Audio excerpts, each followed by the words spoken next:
Ako po'y natutuwa, mga kapatid, personally, sapagkat for the past 2 weeks, ay napakarami ko pong inihandog na bata. No? Idinedicate ko po sila sa atin pong Panginoon. At salamat po sa mga magulang na alam po nila kung ano yung nararapat na gawin sa kanilang mga anak. Kasi po tayo bilang mga magulang, meron po tayong responsibilidad sa kanila. Hindi lamang po, mga kapatid, ang isilang po sila sa daigdig na ito. Hindi lamang po ang bigyan po sila ng mga kailangan po nila, tulad po ng edukasyon, shelter o food.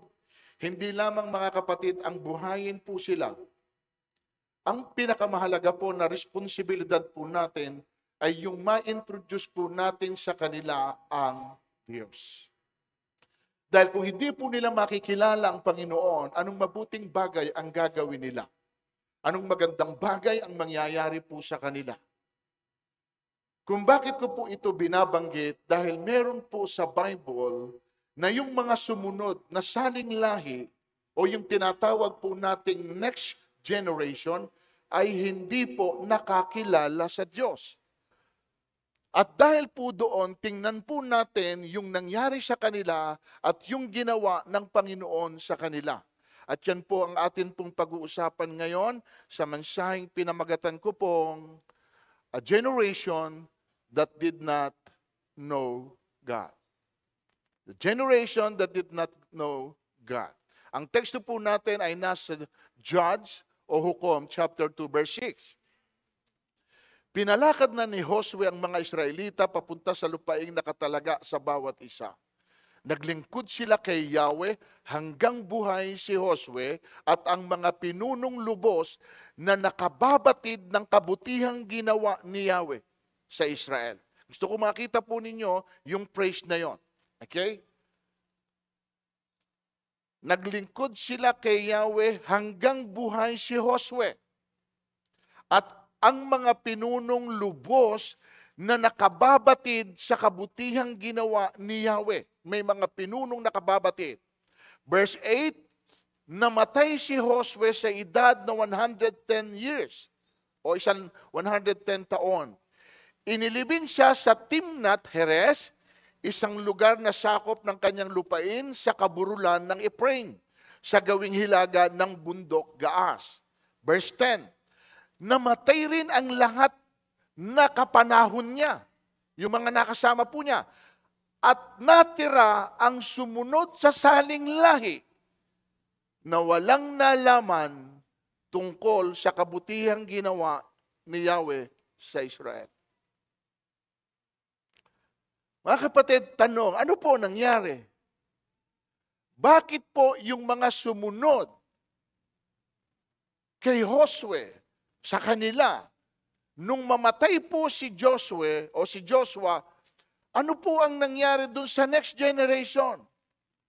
At maging yung mga pinuno na nakasama po ni Josue nung kapanahunan po niya, wala pong nalaman sa kabutihan na ginawa ng Diyos. How come? Ano nangyari nung buhay si Josue, patuloy silang naglilingkod, maging yung mga kasama po niyang pinuno. At nung mamatay si Josue, the rest ay namatay din, pero yung next generation ay hindi ho nila nabatid yung ginawang kabutihan ng Diyos sa kanila. Saan po nagkulang? Saan po ang pagkakamali, mga kapatid? Hindi po kasi nila ito naituro sa kanilang mga anak. Crucial po, mga kapatid. Hindi nila nalaman kasi wala pong nagpaalam sa kanila. Walang saysay na may alam ang first generation kung hindi natin po i-impart ito in our next generation. At hindi ho natin tinitingnan kung ano po ang posibilidad na pwedeng mangyari sa kanila kung hindi po natin masasabi kung ano yung ipinabatid sa atin ng Panginoon noong una. Kaya ito po yung word niya. Tingnan niyo po. Hukom,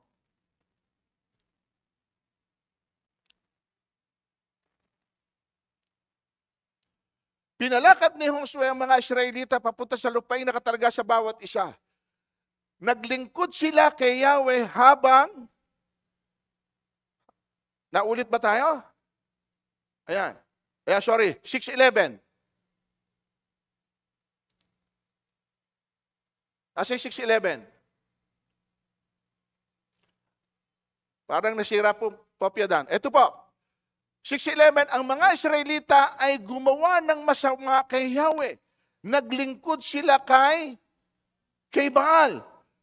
Tinalikdan nila si Yahweh, ang Diyos na kanilang mga ninuno at siyang nag-alis sa kanilang Ehipto. Naglingkod sila at sumamba sa mga Diyos-Diyosan ng mga bayan sa paligid. Kaya nagalit sa kanila sino? Tinalikdan nga nila si Yahweh at naglingkod sa mga Baal at kay Astaroth. Gumawa po sila ng masama. Tinalikdan po nila si Yahweh. Sumamba po sila sa Diyos-Diyosan. Bakit po nila ito nagawa? Dahil wala po silang pagkaunawa kay Yahweh kung sino si Yahweh at kung ano si Yahweh. At again, ulitin ko, sa tingin po ninyo, sino po ang nagkulang? Sino ang nagkamali? Ba't wala ho silang nalaman tungkol sa Diyos? Sa kabutihang ginawa ng Panginoon sa kanila nung una. Why? Sino po ang nagkulang? Di ba? Sino po ang pwedeng sisihin?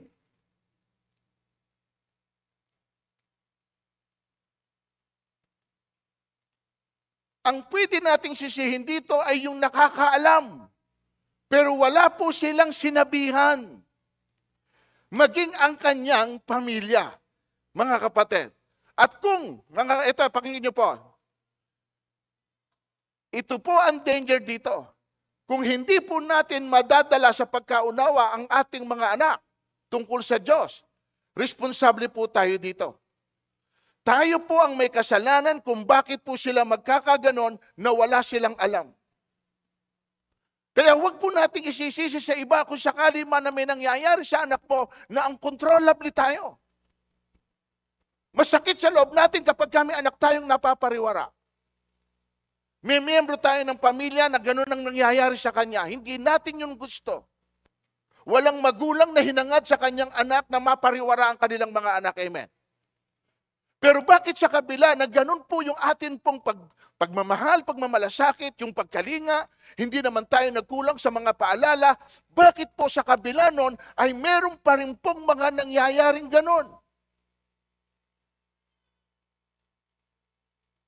Doon po sa parte na yon, doon tayo po nagkukulang. So kaya importante sa atin bilang mga magulang ay meron din po tayong pagkaunawa tungkol sa Diyos. Otherwise, wala po tayong maituturo sa kanila kung tayo na magulang ay hindi rin po sapat ang pagkaunawa sa atin pong Panginoon. Amen po ba? So tingnan po ninyo ang bunga nito sa kanila. Dahil dito nagalit si Yahweh sa Israel. Kaya't sila'y pinabayaan niyang malupig ng kaaway at samsamin ang ari-arian. Tuwing sila'y makikipagdigma, ipinalulupig sila ni Yahweh. Tulad ng kanyang sumpa. Ano pat? Wala silang? Dahil dito, the word dahil dito, meaning dyan po nagmula yung dahilan kung bakit po nagalit sa kanila ang Diyos at kung bakit po sila pinabayaan na ng Diyos. At kung bakit hindi rin po sila nagtatagumpay sa anumang bagay na kanilang ginagawa. Dahil meron pong sumpa ang Diyos sa kanila. At yan po ang posibleng mangyari sa ating mga anak at maging sa ating mga apo kung hindi po natin maituturo sa kanila kung ano po yung ipinatuturo sa atin ng Diyos. Mga kapatid, hindi po niya ito sasabihin kung hindi po ito mahalaga sa Kanya at lalo na po para po sa atin. At wag niyo po sa akin sabihin na maayos naman ang mga anak nyo. Maayos naman po ang mga apo nyo. Tandaan po ninyo ito mga kapatid, ang tunay na kaayusan ay yung meron tayong Diyos. Maraming maayos ang buhay na walang Diyos. Maraming mabubuting tao na walang Diyos. Pero hindi po yan ang sukatan. Dahil kung wala po silang pagkakilala sa Diyos at malalim na pagkaunawa sa Diyos, kung ano po sila ngayon, yung lang din ang kanilang ipapasa sa kanilang mga anak. At tingnan po ninyo ang instruction ng Diyos sa kanila, sa pamamagitan po natin. Ibigin niyo siya ng buong puso, kaluluwa at lakas. Ang mga utos niya itanim niyo sa inyong isip. Ituro niyo ito sa inyong mga anak. Very clear yung instruction. Ituro niyo ito sa inyong mga anak. Alin? Yung utos ng atin pong Panginoon. Sa loob at labas ng inyong tahanan, sa oras ng paggawa, sa pamamahinga, sa lahat ng lugar, sa lahat ng panahon. Ipalupot niyo ito sa inyong mga kamay, bilang tanda, itali sa inyong mga noo, isulat sa mga hamba ng inyong pinto at mga tarangkahan. Yan po mga kapatid, ang assignment natin bilang mga magulang. Yung ituro natin sa kanila, na ano? Na mahalin nila ang Diyos. Ituro natin sa kanila na ano? Yung pong mga utos ng Diyos. At dito walang pinipiling panahon, walang pinipiling lugar. Basta mahalaga, maituro po natin ito sa kanila. Amen po ba? Sa mga anak lang ba, mga kapatid, dapat natin ituro? Okay? Sa mga anak lang ba, tingnan po ninyo, ang paalala po niya. Ngunit kaingat kayo. Kaingat kayo. Ang mga bagay na inyong nasaksihan, ay huwag niyong kakalimutan at ipagwawalang bahala habang kayo nabubuhay. Ituro niyo ito sa inyong mga anak at nakita niyo po ang warning ng Diyos? Kaingat kayo. Huwag niyong kakalimutan o ipagwawalang bahala. May danger po doon na nakikita ang Panginoon. Kapag ito ay kinalimutan ninyo, kapag ito ay pinagwalang bahala ninyo, meron tong consequences at iririp mo. Kasi mga kapatid, hindi pwedeng may mangyari sa iyo na hindi mo maapektuhan ang kahit na sino, lalo na po ang pamilya mo. Hindi po pwedeng hindi nakakapekto.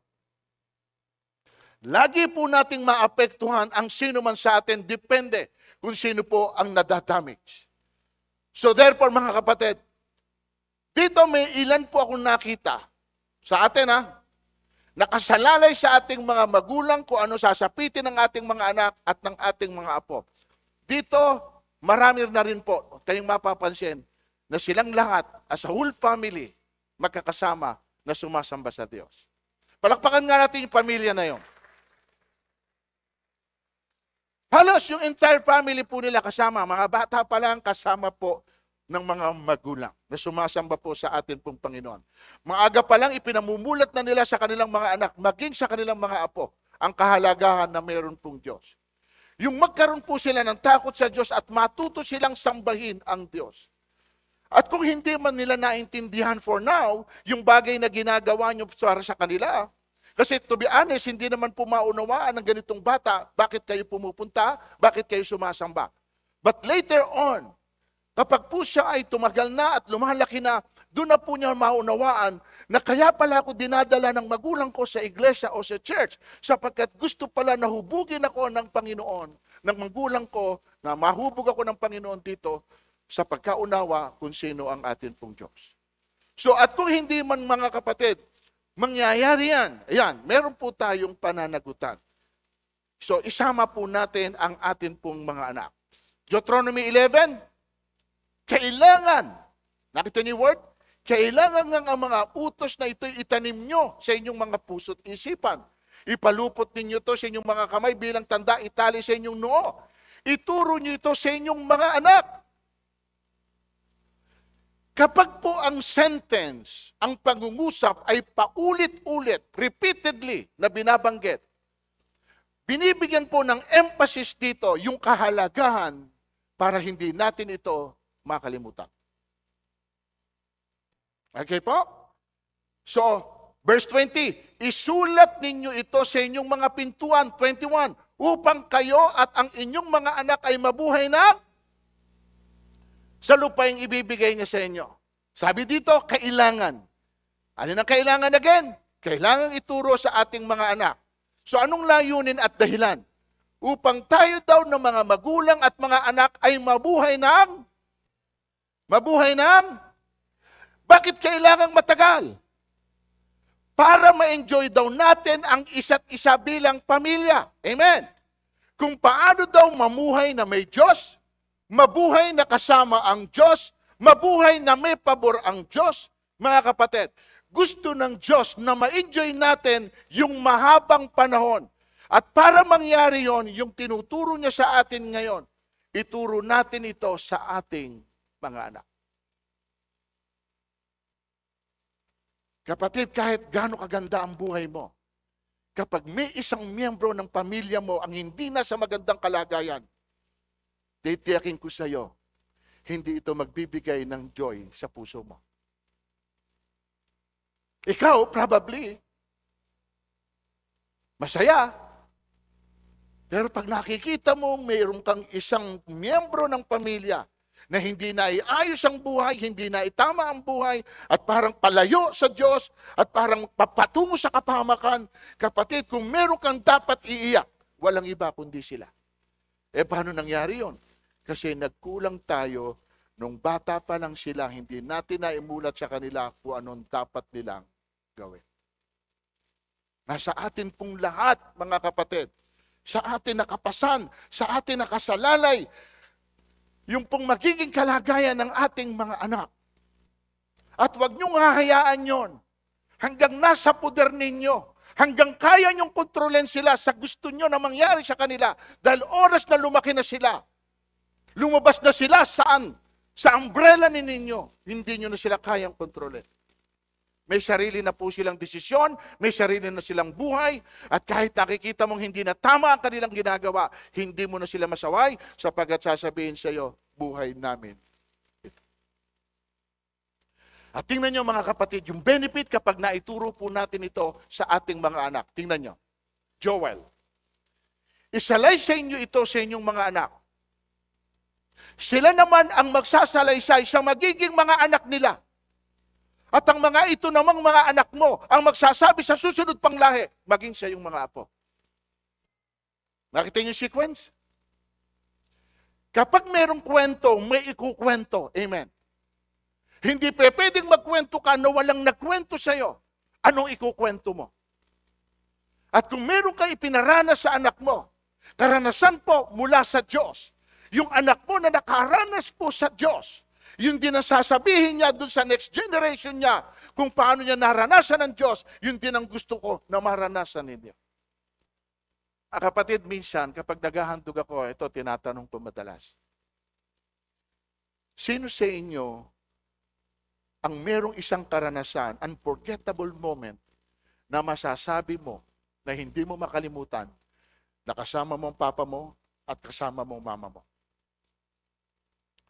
Mostly, na tinatanong ko, wala ho silang masabi. You know why? Kasi wala silang maalala na magandang pangyayari na naganap sa buhay nila together with her or his family. Wala akong matandaan. At kung merong pang sumagot, ganito, ang natatandaan ko lang nung ako'y paluin, nung ako'y paluhurin sa asin, nung ako'y paluin ng nanay ko, nung isa ako ng tatang ko. Yun ang natandaan, pero walang magandang bagay na natandaan. Why? Probably wala silang panahon sa isa't isa.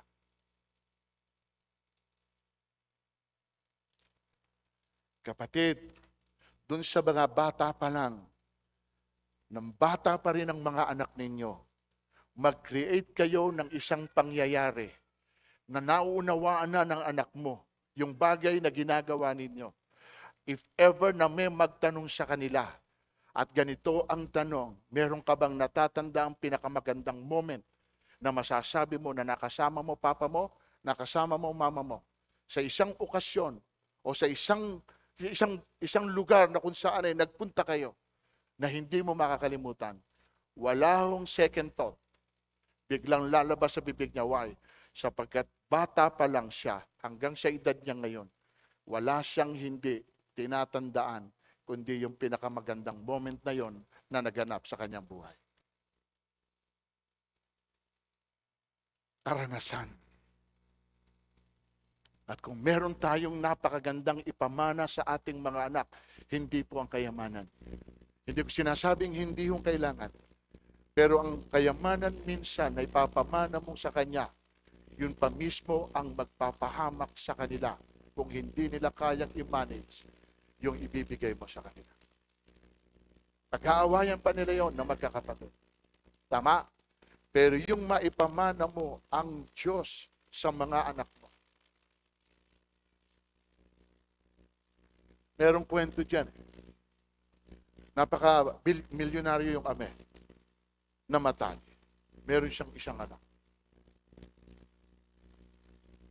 Alam niyo ba kung ano binigay nung milyonaryo sa kanyang anak? Bible.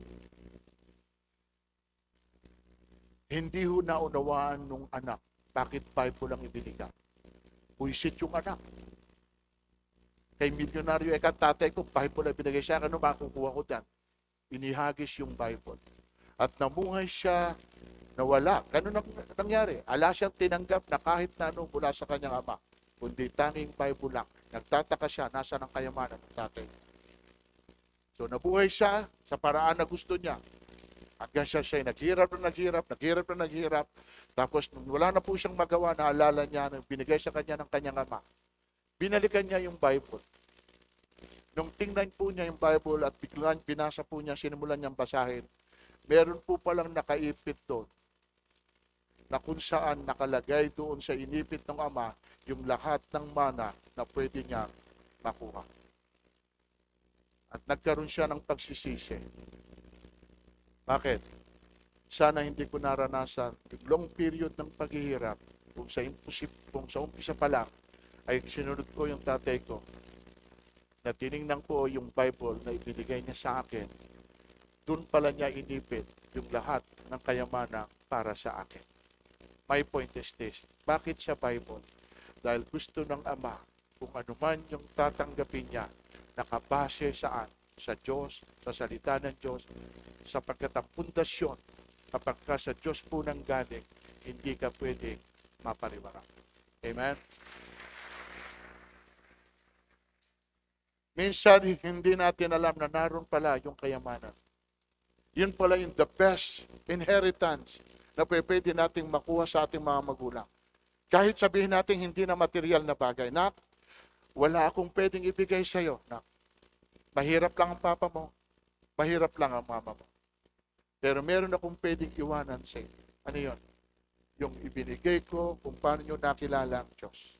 At yan ang magtataguyod sa inyo.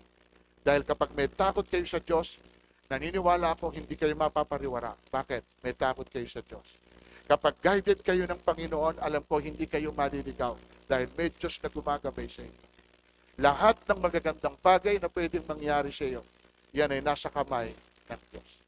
Amen. Nasa taong pag-iisip at pagbabalak, ngunit ang tagumpay sa Diyos nagbubuhat. Proverbs 16:1. Verse 3, tiwala mo kay Yahweh ang lahat ng iyong gagawin at magtatagumpay ka sa lahat ng iyong layunin. Proverbs 3:5-6. Trust in the Lord with all your heart and lean not on your own understanding. In all your ways acknowledge God and He will direct your path straight. Lahat mga kapatid ay nasa Diyos. Sa Kanya nag-uugat, sa Kanya nagmumula. Kung meron kang gustong makita ng maganda na kaganapan na magaganap sa buhay mo, maging sa buhay ng mga anak mo, dapat ang pundasyon nito ay nasa Panginoon. Unshakable ka, mga kapatid. If you have the Word of God, you have the Word, you have the Lord, unshakable ka. Dahil napakalaki ng backup mo,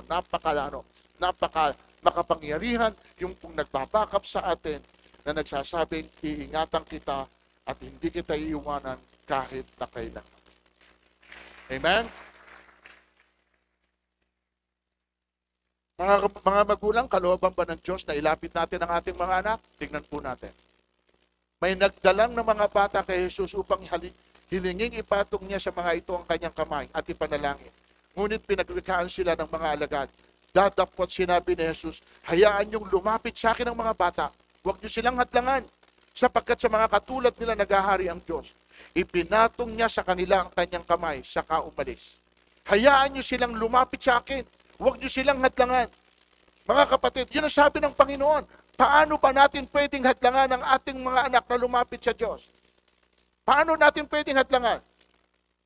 Kung tayo na magulang ay hindi malapit sa Diyos, paano natin sila mailalapit sa Diyos? Dapat magulang ang umaaya sa mga anak at hindi ang mga anak ang yumayaya sa magulang. Amen ba? Ngayon mga kapatid, ang mga anak nang yumayaya sa mga magulang na parang mas naunawaan pa ng anak ang tama at ang mabuti kaysa mga magulang na dapat sila ang nag-i-initiate na gawin ito sa kanilang mga anak. Hindi ko naman sinasabi pong sa lahat. Pero mas maganda po kasi magulang muna ang unang makakilala, ang unang makaunawa, ang unang makaalam. Dahil po mga kapatid, pag ang magulang ang nauna, susunod lang ang ating mga anak sa sasabihin natin. Amen? Pero ang mabigat, minsan ang nauna anak. At kung anak ang mauna, kahit lumalim siya sa Panginoon, paano mo yayayain ang nanay mo? Paano mo yayayain ang tatay mo? At sasabihin sa iyo, eto, anak, papunta ka pa lang. Hayaan mo na kami rito, ikaw na lang. Can you imagine?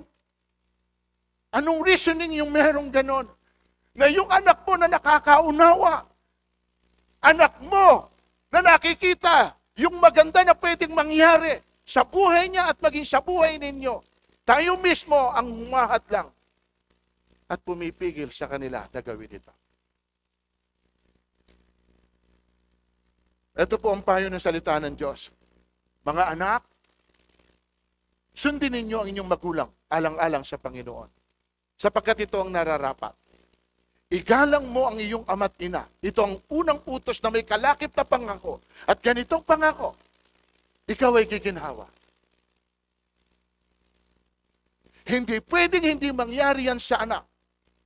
Na hindi ka giginhawa sa buhay kung may respeto ka sa magulang mo.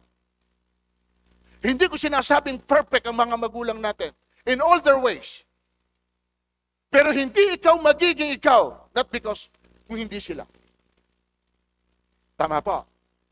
We will not be who we are today without our parents. May nasasabi ka sa magulang mo? Of course, meron. Tao yan, may kakulangan, may pagkakamali. Pero at least, they did their best para palakihin ka ng tama. Amen? Pero minsan ang masakit, lahat tayo tinaya ng magulang sa'yo para lang maging maayos ka, ibinigay maging yun sa kanila. Pero nung lumaki ka, wala kang respect.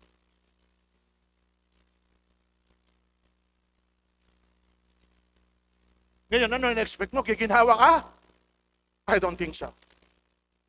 At sabi rito, kapag narespeto mo, ginalang mo magulang mo, tinan mo, giginhawa ka, hindi lang giginhawa, lalawig pa ang buhay mo. Yun ang magpapahaba ng buhay mo. Hindi ka maagang mamamatay. Dahil binigyan mo ng pagpapahalaga yung magulang mo na kinasangkapan ng Diyos na magbigay ng buhay sa iyo. Yan ang nakakalimutan natin. Kailan lang po natin na-appreciate ang magulang natin? Kapag ka Father's Day, Mother's Day, puno ang restaurant. Inilalabas ang nanay at tatay, kain nanay. Pagkatapos nun,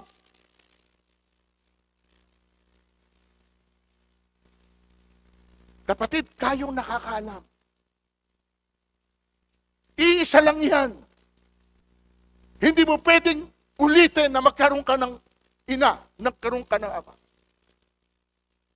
Hindi ko sinasabing, hindi, ikinukondon ko ito. Okay? Asawa, pwedeng palitan. Hindi ko tinatapos pa. Pwedeng palitan kapag namatay na. Tama? Baka kasi mamaya, pwede pala, sabi puro, nagturo, pwedeng palitan. Hindi ko na nagugusto asawa ko, papalitan ko. Nagkakasala ka. My point is this, ang asawa pwedeng palitan kapag namatay. Kahit ilang beses. Kaya lang nakakaawa yung napapangasawa mo, ba't yung mapapangasawa ka namamatay? Amen. Pag namatay, pwede ka mag-asawa. Pero ang ina at ang ama, pag namatay, wala ka nang pwedeng ipalit sa kanila. So therefore, hanggang buhay sila, maramdaman nila na tayong mga anak ay sumusunod sa mga sinasabi po nila sa atin. Respeto, mga kapatid. O ito naman mga magulang, ang payo sa inyo.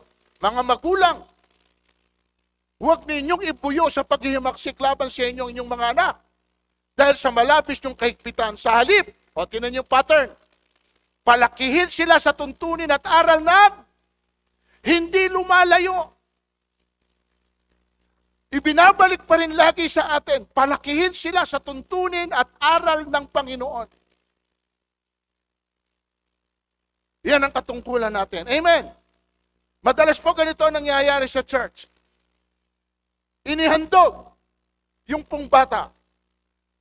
Inihandog sa church, pero hindi lumaki sa church.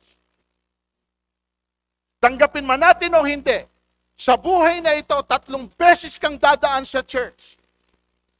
Una, kapag ikay isinilang, kailangan kang handog. Yung tinatawag po nating binyag ng iba. Pero sa atin po, dedication. Una. Pangalawa, kapag ikakasal ka, dadaan ka sa church, o kung hindi man po, church wedding, garden wedding, pero tiyak, nandun ang lingkod ng Diyos na nagre-represent. Amen. Pangatlo, kapag ikay namatay. Kapag ikay sinilang, ihahandog ka. Kapag ikinasal ka, nasa church ka. Kapag mamatay ka, papasok ka sa church, i-bless ka. Yun po yung ating pong pattern. Amen. Itong 3 ito, kailangan dumaan ka sa church. Hindi man physical church, tulad dito, pero tiyak dadaan ka sa isang lingkod ng Diyos. Tama. Ang tanong, kung 3 beses ka lang napunta sa church, paano magugustuhan ang langit? Kung dito pa lang sa lupa, sa tahanan ng Diyos, hindi mo na gustong manatili.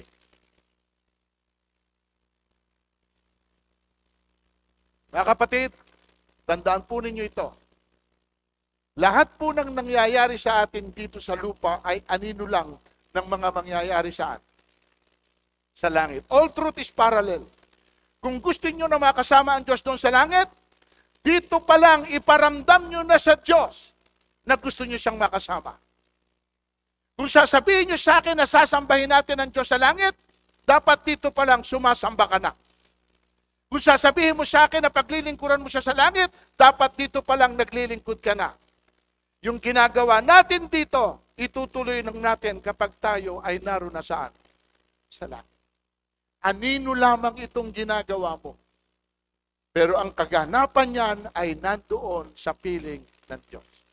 At tinitingnan tayo ng Panginoon, kung hindi mo yan magawa dito, anak, I doubt na kaya mo yan gawin kung ikaw ay naroon na. Again, paalala, mga anak, sundin nyo lagi yung mga magulang pagkat itong nakalulugod sa ating Panginoon. O, yan din pala ang dahilan. Kaya mo pala susundin ang magulang mo sapagkat iyon, gusto mo na malugod ang Panginoon sa iyo.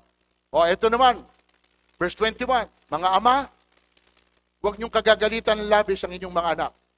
Baka manghina ang kanilang loob. Bakit pwedeng manghina ang loob ng isang anak kapag mismong ama ang nagagalit? Sapagkat supposedly ang pagkaunawa natin, ang ating mga ama, ang ating protector. 3 P ang ginagampanan ng ama. 3 P.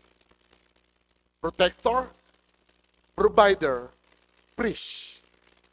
Ikaw ang priest sa tahanan ninyo, ikaw ang provider ng tahanan mo, at ikaw din ang protector ng pamilya mo. Ano yung priest?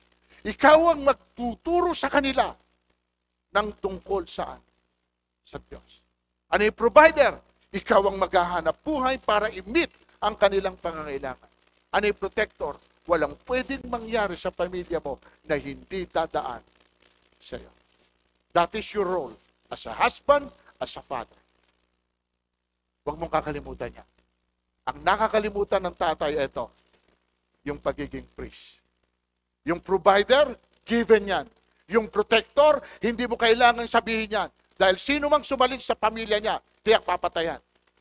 Kaya niya yung 2, pero yung 3, yung pagiging priest, yan ang hindi nagagampanan ng maraming tatay. At yan yung pinakamahalaga na dapat nating maituro sa ating pong pamilya. Amen, mga kapatid? Mga magulang, ulitin ko po ito, kung hindi natin gagawin ito sa ating mga anak, ayon sa instruction ng Diyos sa atin bilang mga magulang, isa tayo sa nagdadala ng judgment sa ating mga anak. Dahil we parents neglect our children. Ngayon kung sasabihin niyo po sa akin, paano kung wala kaming alam ng mga magulang? Paano namin tuturuan ang aming mga anak?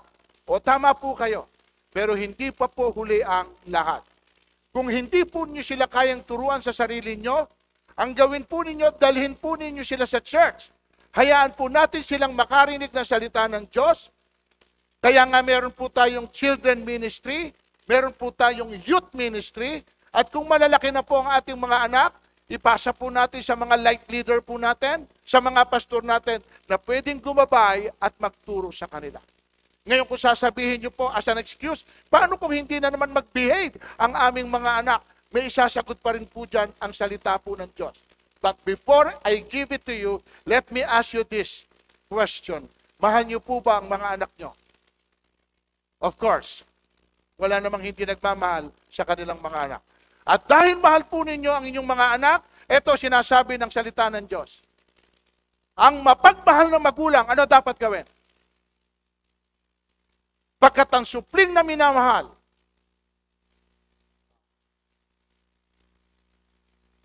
mga anak, humanda na kayo pag-uwi. Meron na magpaparusa sa inyo. Mga kapatid, ha? Hindi po ito, baka humamisinterpret nyo yan, magparusa ng anak.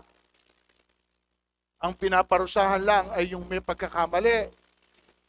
Pero sa pagpaparusa, kailangan po, meron din tayong talino. Huwag po kayong hampas lang ng hampas kung saan tamaan. Pagsisisihan nyo yan. Diba? Pagsisisi kayo kapag nagkamali kayo ng palo. Natatandaan po ninyo yung mag-ama na bumili ng bagong sasakyan yung ama, tapos nililinisan niya doon sa car wash. Tapos kasama niya yung anak niyang maliit na naglalaro. On the other side ng sasakyan ay narinig niya parang gumuhit yung lata. Nabigla yung ama dahil narinig niya kabago-bago ng sasakyan, naguhitan po ng bata yung sasakyan. At sa pagkabigla, pumunta po sa kabila, hawak po ng tatay yung brakes, pinalo yung kamay. Nahalos nadurog yung kamay ng bata. O, dinala sa ospital. Tanong, kapatid, maibabalik mo ba yung damage na ginawa mo sa anak? Dahil lamang sa pagmamalasakit mo sa bagong sasakyan?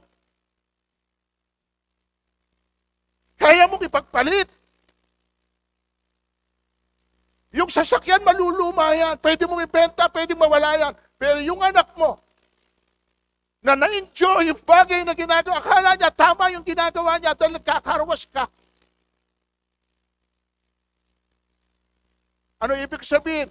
Yung mga pagkabigla na pwede nating pagsisihan, na akala natin pagtutuwid yung ginagawa natin sa kanila, hindi pala. Out of your emotion, galit ka sa maraming bagay, binuhos mo sa anak mo kahit wala silang alam. Maling disiplina. Minsan nadadamay ang anak sa pagtatalo ng mag-asawa. Hindi nagkaintindihan, ang anak na wala namang kinalaman sa kanilang pinagtatalunan, nung magsalita ang anak at nagtatanong, huwag kang sasalita, sasagot kita. Awawang anak. Hindi alam ang nangyayari, pero silang napagbubun.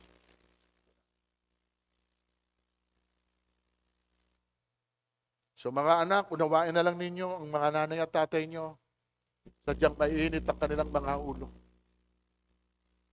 Amen? Kaya po, ang mapagmahal na magulang ay nagpaparusa ng anak. Kawikaan 19:18, ituwid mo ang iyong anak habang may panahon.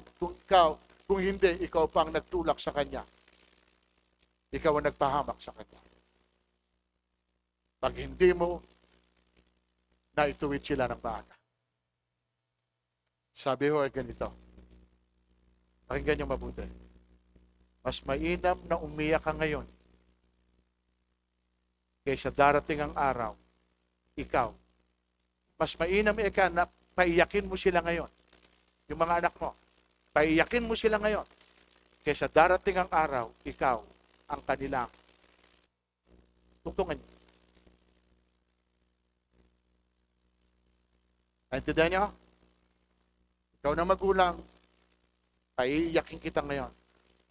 Oras kasi na pag napaiyak kita ngayon, hindi ako babalikan ito. At pagdating ng araw, hindi ako iiyak.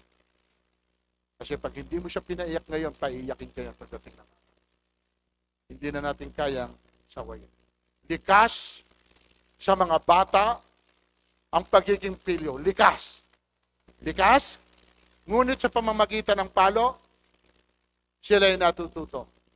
Again, disiplinahin mong bata ang gustong pagpalo, hindi niya kamamatay. Manapay. Nakita niyo mga aral sa Biblia?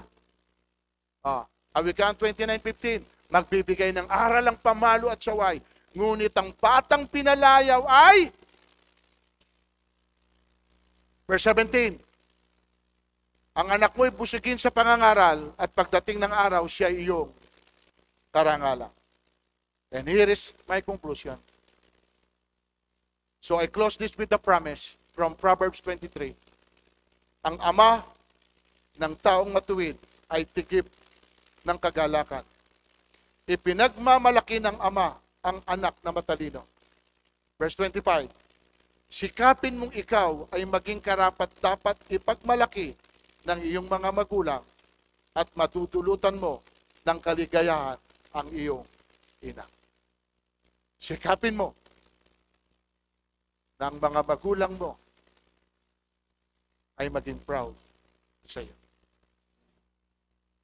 Wala man silang naibigay na kahit na ano, pero nakita nila kung paano ka sumunod at nagkaroon ng takot sa Panginoon. Yun po ay kagalakan na po nila. Make them proud bilang isang anak. Palakpakan natin ang Panginoon. Amen? So, dalhin po ninyo, mga kapatid. Listen, tatay, nanay, nasa ng inyong mga anak? Mga anak, nasa ng inyong mga magulang? Nasaan ang iyong mga kapatid? O buong pamilya na narito, nasaan ang iyong kamag-anak? Bakit hindi mo kasama? Bakit hindi mo sila kasama?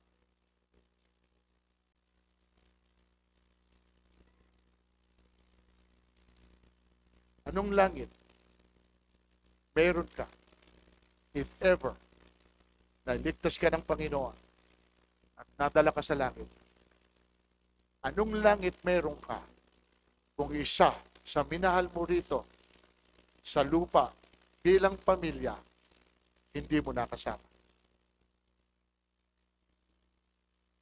Ano ang i-rejoice mo in heaven kung isa sa minahal mo sa lupa na anak, ama, asawa, kapatid ay nasa impyerno dahil hindi mo nakasama?